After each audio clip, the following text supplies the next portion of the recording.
May 9th, 1941. In the freezing waters south of Iceland, a crew of German sailors scrambled to abandon a heavily damaged U-boat. They left behind a device sitting in the radio room that looked like a peculiar typewriter. Welcome to the channel.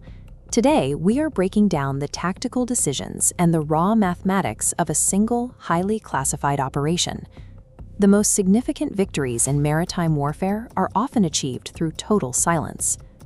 By the spring of 1941, Britain was suffocating. German U-boat wolfpacks were systematically hunting merchant supply lines across the Atlantic in a campaign known as the War of the Tonnages. To survive the year, the British islands required a constant flow of food, fuel, and raw materials, but their convoys were being intercepted with brutal efficiency.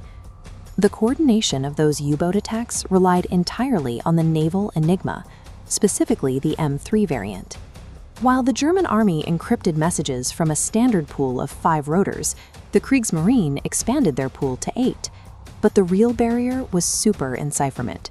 Operators scrambled starting positions using bigram and trigram tables, locking the rotors behind a secondary code. This extra mathematical step left British analysts at Bletchley Park completely blind to naval traffic. The mathematics were practically flawless. The only way the Allies could survive the Atlantic was to physically steal the machine and its operational codebooks without Germany ever finding out.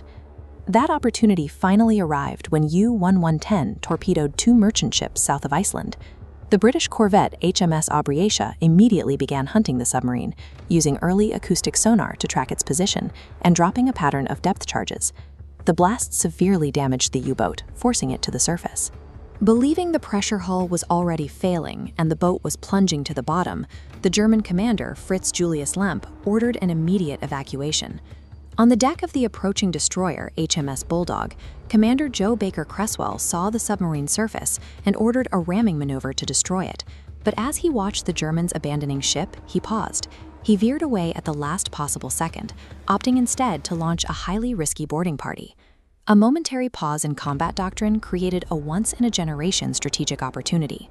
20-year-old Sub-Lieutenant David Balm led a small team in a rowboat across the choppy Atlantic. They climbed down the conning tower hatch of U-110 into the dark control room, having no idea if the vessel was rigged with explosives or about to sink beneath them. Inside the wireless telegraphy office, they found the equipment exactly as it had been left. Sitting right on the desk, plugged in and ready for use, was a fully intact Enigma M3 machine. The hardware was only part of the find. Looking around the abandoned room, the boarding party collected untouched administrative files, weather shortcodes, and highly classified bigram tables.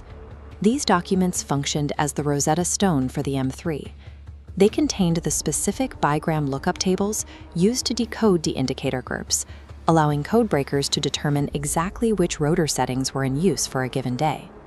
The 1,000-ton steel hull was ultimately lost to the ocean, but the few kilograms of paper found inside were enough to break the back of the German naval effort.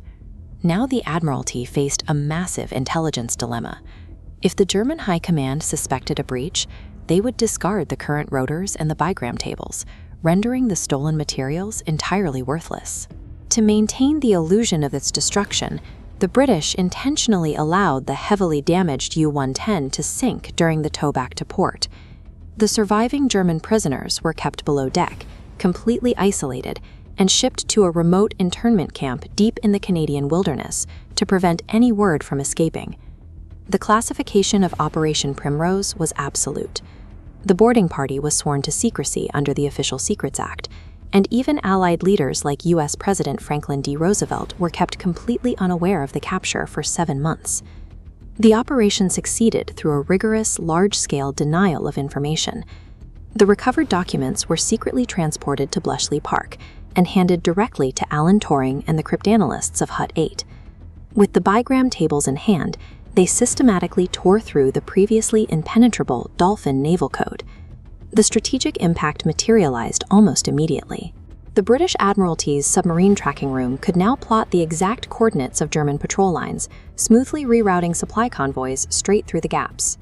This chart tracks Allied shipping losses across the Atlantic in 1941. Looking at the data, you can see a clear trend.